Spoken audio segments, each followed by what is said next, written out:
Good, Randy. How are you? Good.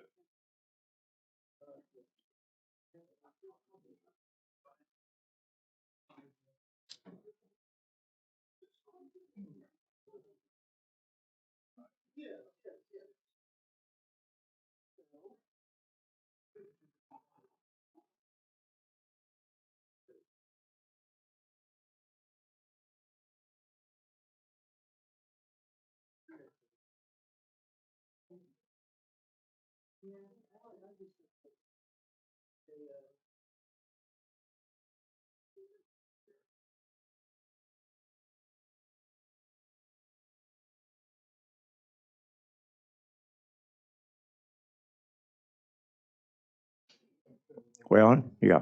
Hey, Sheriff, Rick, it's today when any county officer that was here today gets that pay raise starting on January. It is today, right? It is today. Today was the day. But it has to be, you have to be here. You to had this to be budget here board to get it. That you had to All be right, here to I get see it. 4 of us then. So, hey, the rest of you deputies, pass along to your primary. Can y'all tell your poor counterparts that? Okay, you ready? We'll call the meeting to order, and we'll have roll call, beginning with the sheriff. Present. Rick Warren present. Danny Lambert for David Hooten. Joe Blau for Terry Blimmer. Brian Mon. Miles Davidson for Kevin Galvey. Butch Freeman. Marcy Hoffman for Larry Stein. Marcy, you want to lead us in the pledge?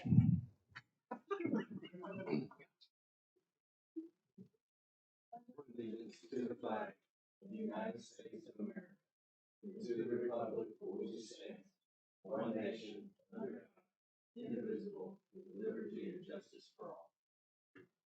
Marcy, we have to use you to do that because Larry doesn't know the Pledge of Allegiance.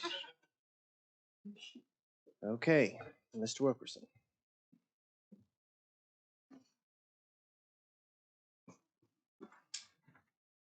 Good morning. Morning, John. Item number 1 is for a business associate agreement with Connect Health. The other items for an agreement with them for their services.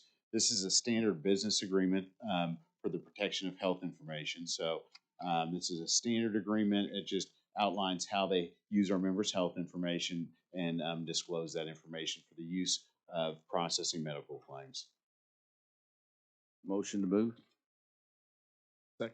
Question. Yes, sir.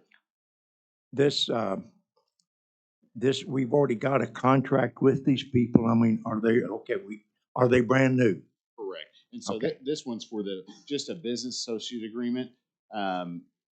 This is for the protection of health information, and the Okay. next one's for the service agreement. Okay, okay, I'll let you go to the second one. Okay, thank you. Okay, all in favor say aye. Aye.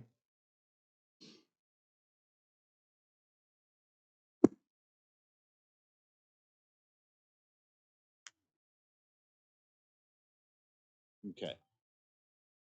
The next item is for a provider services agreement. This is a network agreement for our 100% network. Just asking to approve with an effective date of today so we can move forward with this. There's no changes from our current network. Connect benefits. Tracy's here. She started the network with us way back at HealthSmart. Same network, same exact everything, and just asking you to put this in place effective today so we can send out notice to everybody. Question. Just so nothing changes. This No is changes just at the all. name. Yes, sir. Is this a new company, John? It's replacing a company? Yeah, our other company termed us effective 12/31 tomorrow. So Connect actually is with Tracy Krager. Tracy started this way back when, about 6 years ago, with us, for us, and now other clients like McAfee Taft, Brahms, MD Building Supplies, Farm Bureau is with Connect benefits as well. And this will help our staff get into medical care quicker. Yes, sir. So what this does is we get great pricing. The biggest thing is the pricing. We get way lower prices through this network.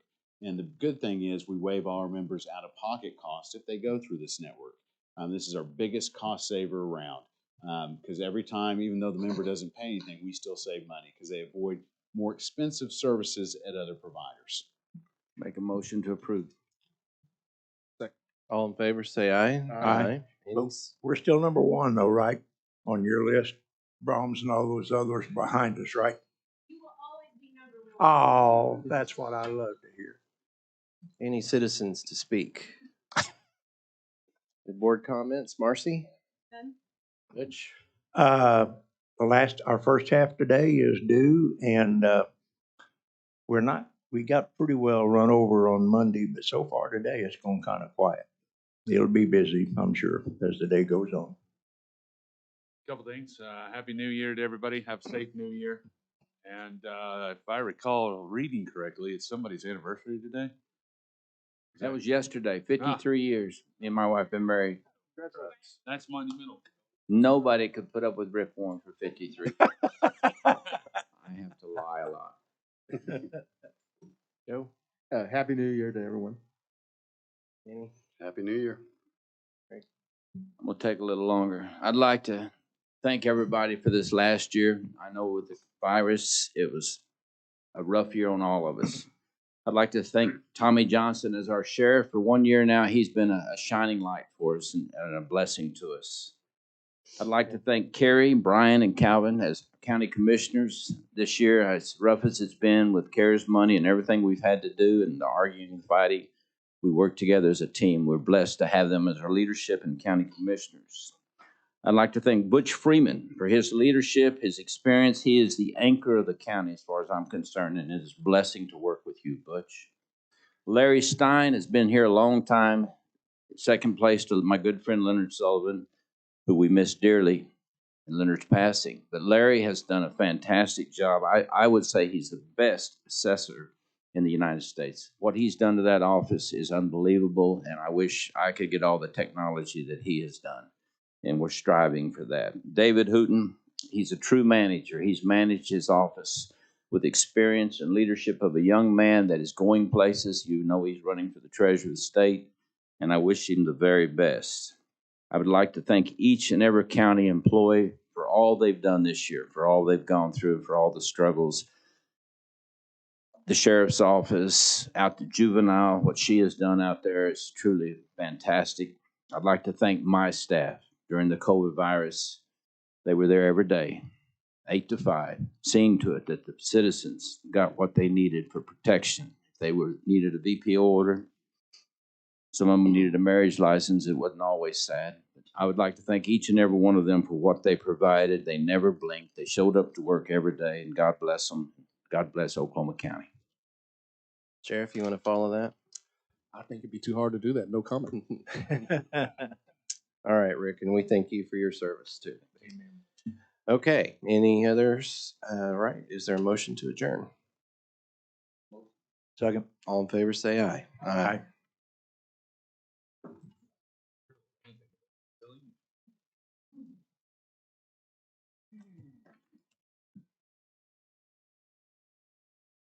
Well, thankfully, this isn't a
Declare an emergency.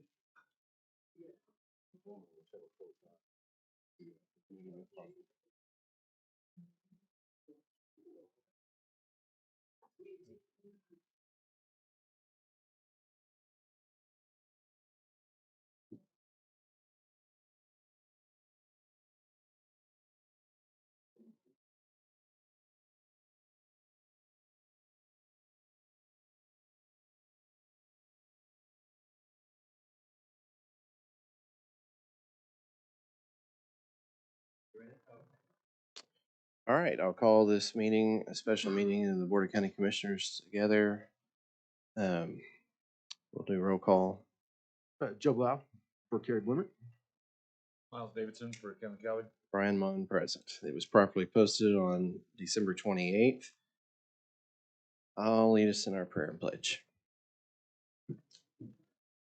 Heavenly Father, thank you for this opportunity to get together, and we'll ask that as we go into this new year that you'll give us guidance and wisdom for conducting the people's business, and we'll ask too that you'll keep all of our employees safe.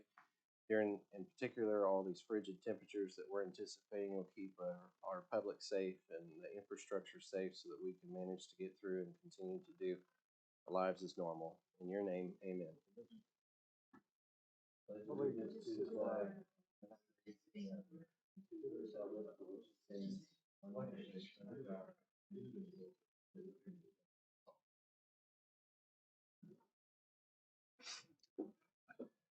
Okay, is there a motion to approve the minutes of December 20th?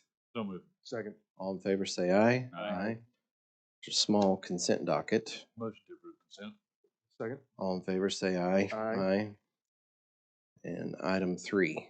Before we take action, we have Sean Cummings who'd like to speak.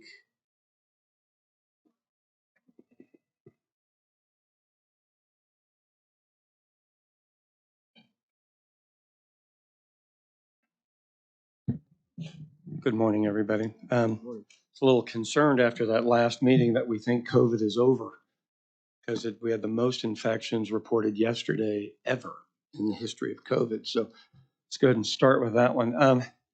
So my question is on switching this money out. It isn't that anybody would say no to the money, but this is what you gave last week, itemized amounts, and then there was a couple of bogus amounts.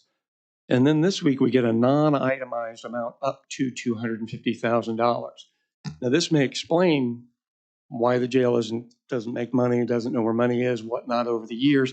If you accept that as a reality, we need to have something on paper what this is going to actually be spent on, because since we were only testing people that went to court, really a lot of the COVID money did not go to COVID. Let me read off a couple of the things that you have on here. We've got $108,000 that went to additional staff to supervise inmate sanitation. Now that was $2,500 per week to supervise sanitation. Now, literally, your COVID protocols aren't that good. We still have never set up a portable hospital out in front of the place. We don't test everybody that comes in. We obviously don't test the guards and everything else for anything, or we wouldn't have so much contraband coming in. So if you want to take this money, just give us an invoice. Nobody's even arguing that whether you need it or not. It's this amateur BS of just saying up to $250,000. I was here for the meeting when the Attorney General's office, they didn't specify that's all you had to do. Here's the problem. You guys are leaving debt with our grandchildren once again. And as Republicans, I'm a little disappointed that you're willing to spend so much money on things that you can't control. This is from the Federal Register, January 15th. Any funds that violate such subsection shall be booked as a debt of the entity owed by the federal government. So my children will be stuck paying the tab for yet another $170,000 that the jail doesn't need. Look, man, you guys gave it away to the jail trust. They've managed it poorly. Calvi's not here for me to burn some miles. Unfortunately, you're stuck with it. He was the guy that took over the system. You guys suck at running it. The jail trust sucks at running it. And you're stealing another $170,000 with no damn invoice. Now tell me, 20 years here, have you given somebody this kind of money without an invoice, without a bill? Ever? Ever? $180,000? Because I watch the system that comes up here. The stuff has to be opened. Everybody double checks it. Where's the cross check on this? If you don't want to look corrupt, you can't do corrupt things. This sucks. Literally, it's dirty. And we've had to come down twice for it now.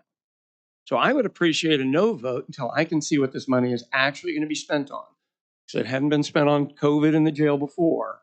So I'd like to see what it's spent on this time. Thank you. Christopher Johnson.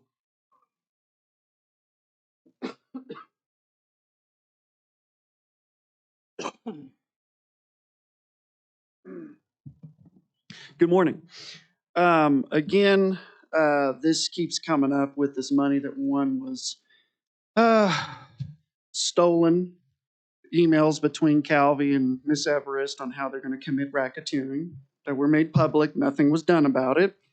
But again, 200 to kind of echo what was just said, $250,000 of taxpayers' money.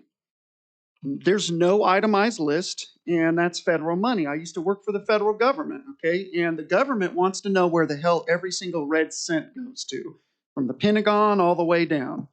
So they want to know where their money is, and this will come back to bite if people continue to keep pushing.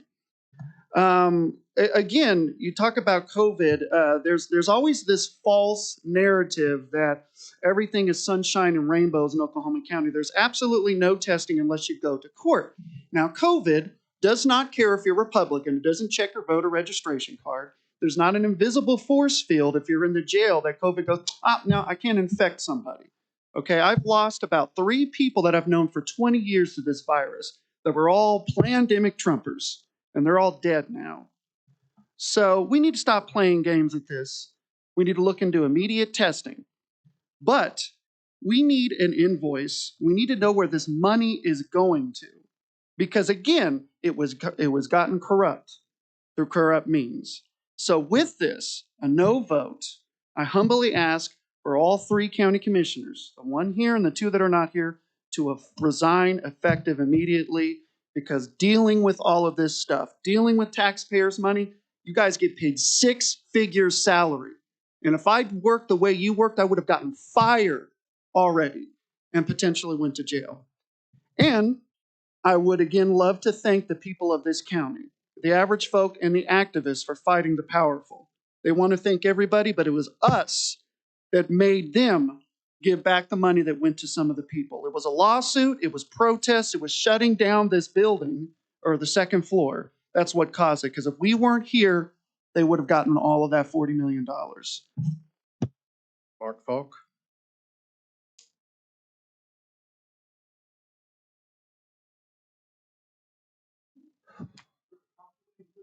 So for a year and a half, we've been fighting this battle about the CARES Act money.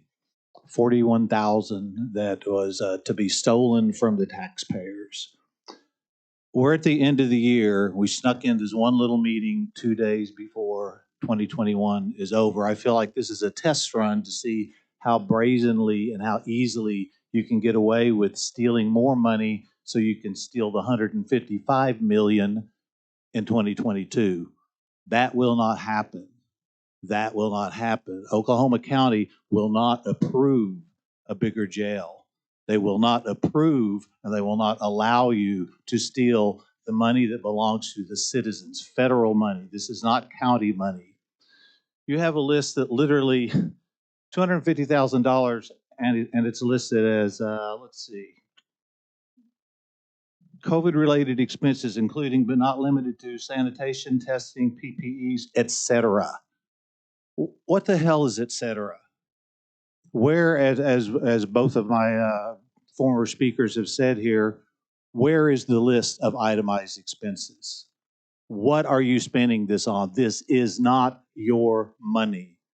CARES Act money is not your money. ARPA funds are not your funds. That is federal money. There are guidelines. You follow those guidelines. I hope in the new year, while all of us are reflecting on what we did this last year and how we can do better, I hope you, and take this back to the other county commissioners who couldn't bother to be here today, I hope that you reflect on how you have acted over the last 2 years, and I hope you reflect on how you can do better for the constituents. Because the 2 who aren't here, those seats are up for re-election this coming year. They will be gone. I hope that you think long and hard about, while y'all are spending money like it's your own personal piggy bank, other people are suffering in this county and will continue to suffer in 2022 unless you all do the right thing legally, ethically, and morally. Okay. Any others?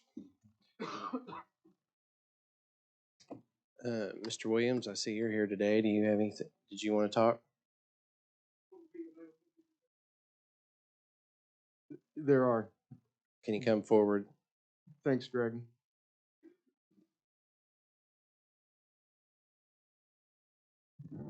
Give us an idea. I know when we were over to visit with you, you all had discussed some of the expenses that you had had for COVID related that came out of your general operating budget. Can you kind of highlight and go over those? Assure us that the money that we may transfer to you will be used to backfill for those expenses. Yeah, I mean, this is pretty common stuff. A lot, we spend about $8,000 a month in COVID testing supplies.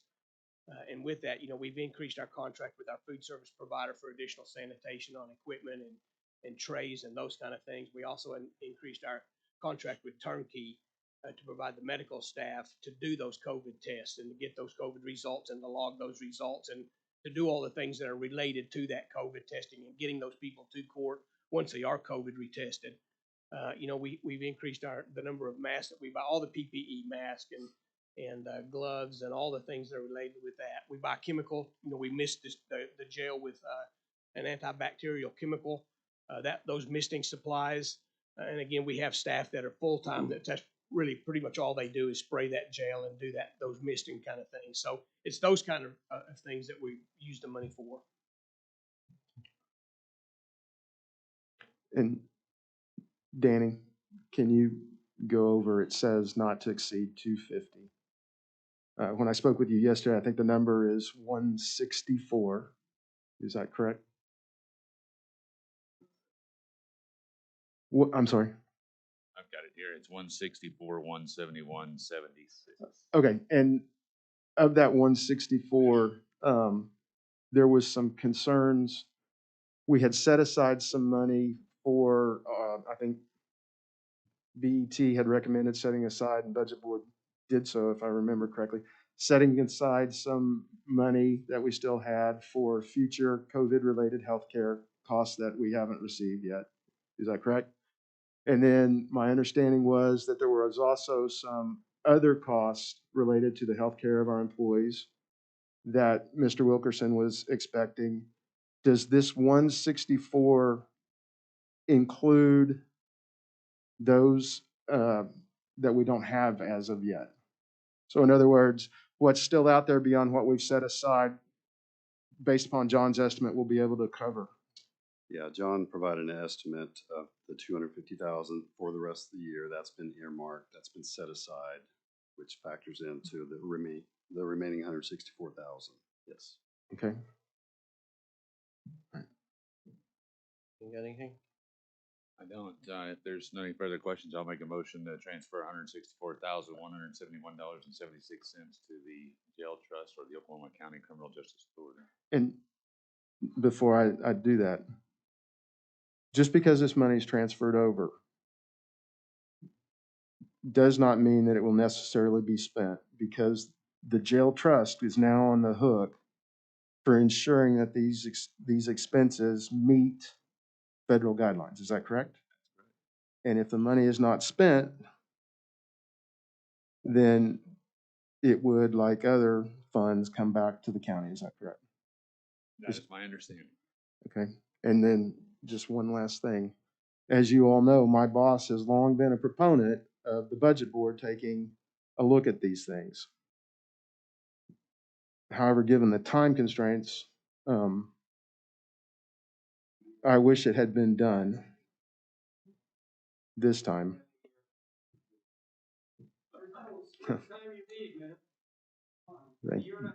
Thank you. So are you seconding So it? well, I'm getting there. Going forward, our hope is that much like we had done with the CARES dollars, the budget board would be involved in the process of determining how the ARPA funds are spent. So I'm not. And you're certainly welcome to put anything on the budget board agenda you ever want to. Thank you. Okay, I'll second it.